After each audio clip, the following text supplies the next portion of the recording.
Welcome back, and thank you for spending your time with me. I've been trying to figure out how I was going to do this talk for months now. It should be easy to explain where and why I've been away, but this one was tough and has taken much from me. Fair warning, this is going to be a long video of just me talking. I have a lot to say, and I know many of you have heard much of this before, and to them I apologize. And to the rest, I'm also sorry. I know it's been a bad year for almost everyone, but my bad year started about 5 years ago. Let me go back to the beginning. Over a dozen years ago, on April 19th, I fell in love with Theresa. It was on the first day I met her. Actually, I had just met her and gave her a big hug, and at that point, I pretty well knew. I told her I loved her on our third date. Accidentally, the words just popped out of my mouth.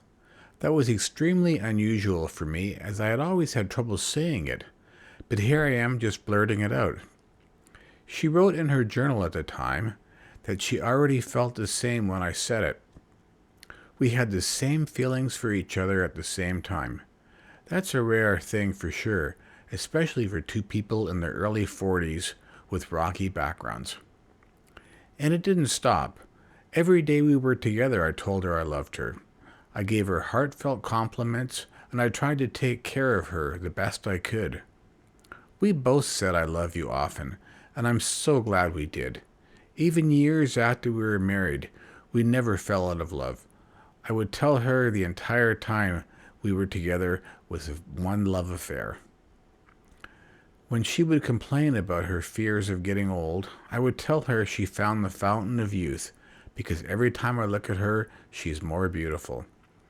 These words came from inside, and I never felt like I was making them up. They were as real as anything. If I can make one recommendation to you, tell the people you love that you love them every day. You won't regret it.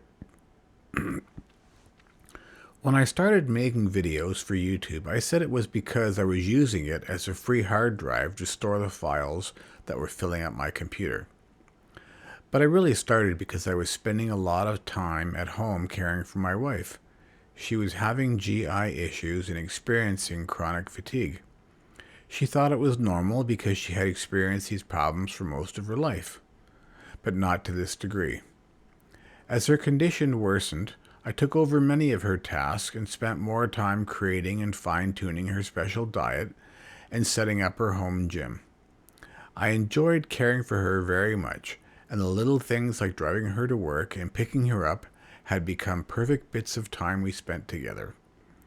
All this extra care did make it easier for her, but her symptoms continued to get worse. Eventually, she found a specialist who discovered a tumor, and after a barrage of tests, she was diagnosed with stage 3 rectal cancer. Our lives would be forever changed from this point forward. Once diagnosed, the C word looms over your head for the rest of your life. Instantly, you're a different person, and not just the patient, the spouse changes too. I stepped up and became her full-time caregiver. I threw myself into this role and found there was nothing I couldn't do for her. I overcame many fears during this time that had plagued me my entire life. For instance, the first time I saw them draw a blood sample, the nurse said, "Do you want to go for a walk?" I asked, "How could she do that?"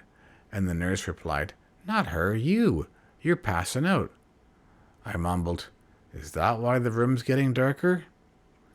The other nurse quickly took my arm and we walked the halls until my head cleared. Now I think I could draw this sample myself. None of this was easy or fun. To watch close up the person I loved most in this world slowly die in front of me is a cruelty beyond description and something I would never wish on anyone.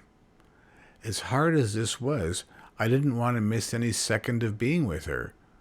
Caring for her or hearing her speak, any precious second, I wish I could have them all over again. I even feel guilty when I miss the horrible times she was screaming in pain and I didn't know what to do. Like a good nurse, I kept track of a round-the-clock schedule, a multitude of opioids, a huge box of cancer drugs, and all her maintenance meds, including supplements, vitamins, skincare, etc. The meds list changed constantly and grew in complexity. I kept detailed logbooks that had to be constantly referenced against Teresa's notes. I had charts in the walls and kept everything neatly organized.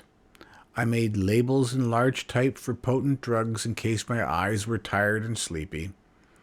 I also made sure to have my station reviewed often whenever I had an extra moment with the home nurse. They were great and always helpful. I was also on a first name basis with 3 pharmacists.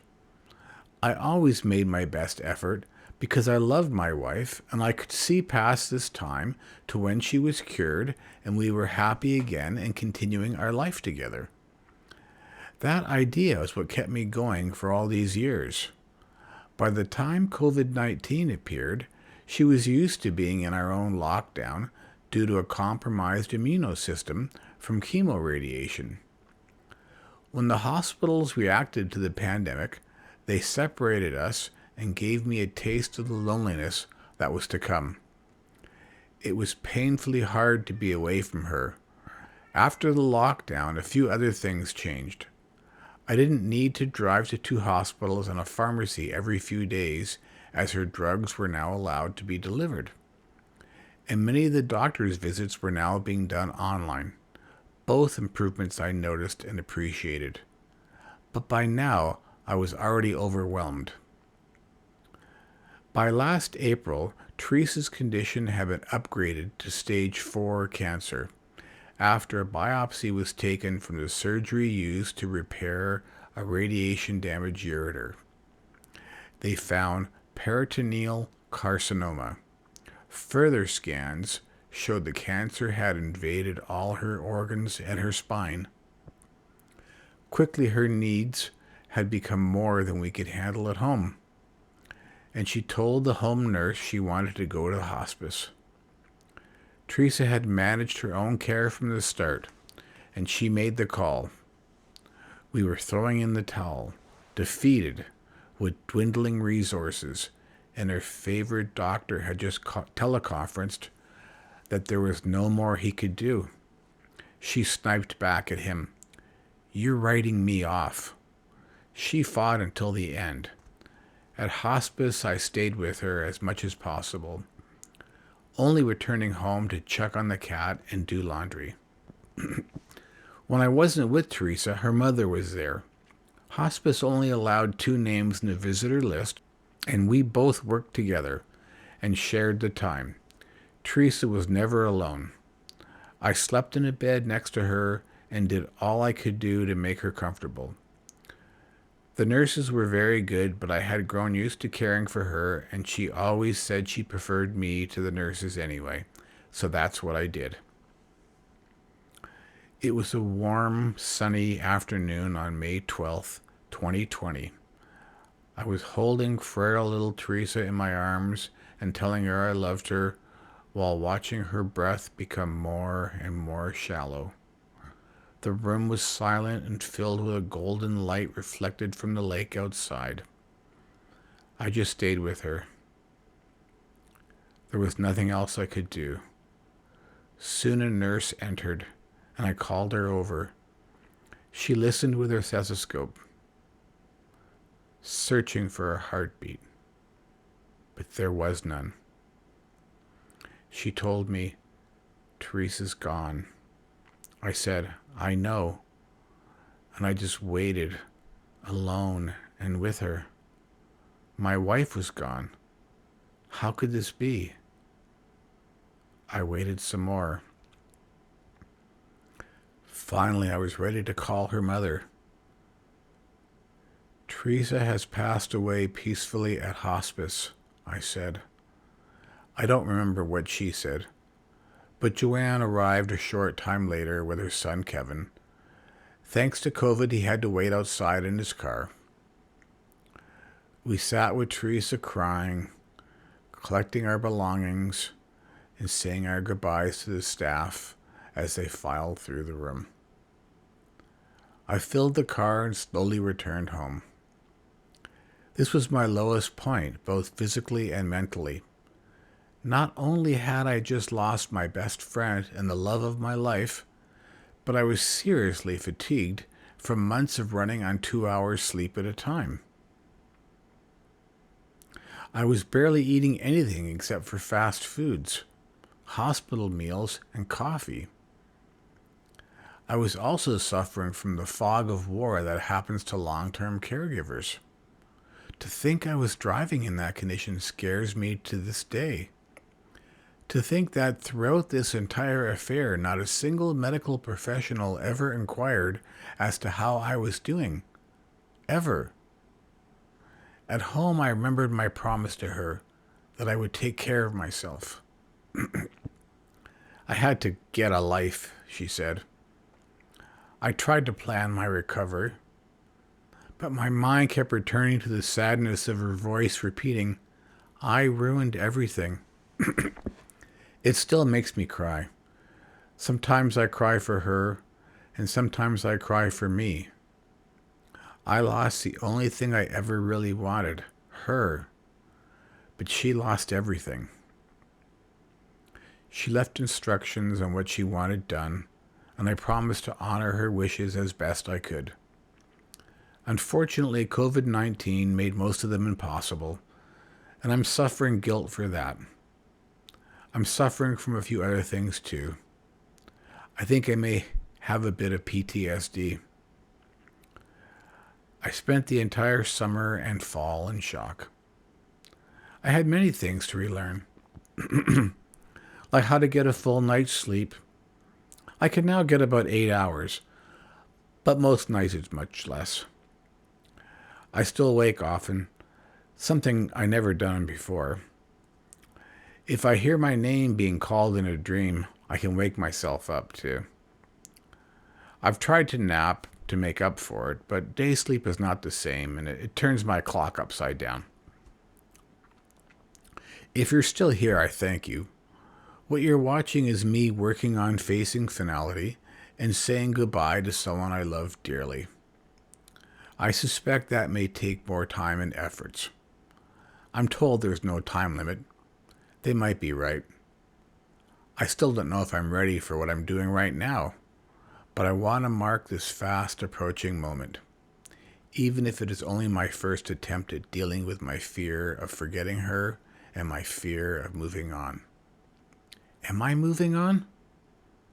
I really have been taking care of myself, and the house, and the cat. I've done many things. I even keep a list of my major achievements just so I can look back at them. It's a great motivator. But I don't always work. My favorite place to relax is here in the den, so I moved the TV to over fireplace, and I'm working on making it cozy. She loved the living room. That was her room. And in place of the TV, I put out her incense burner and all her candles and made a space in front for a photo. Right now I have one of her relaxing on the sofa, but I change it often. I like to think of her there and how perfect our lives were. I often call out, I love you, sweetie, and wait for her response, I love you more. As you can tell, I've started to produce videos again. I didn't have the concentration for complex tasks until recently. Same with playing music and 3D design software. Anything that required a lot of concentration I wasn't able to do. I'm planning on making new videos often. I really want to continue what I was doing on YouTube. I enjoyed my project so much. I think it was a healthy hobby. And I've added a couple new machines to my workshop, and I'm looking forward to continuing on my large CNC router build. And I have a long list of smaller projects that I think would make great videos. I even have a list of the recipes that I've been perfecting. There's also a lot of material from Theresa that I plan on posting. I'm looking forward to it. Well, that's a bit of where I've been, and some positive plans for the future. I'd like to thank everyone, including all the bloggers, Tease fans, schoolmates, workmates, chums, the GoFundMe group, and anyone I may have missed that is still sticking with me and supporting. I appreciate it greatly. It does make a difference. You know what to do now, and I think I do too. Goodbye, Theresa. I love you.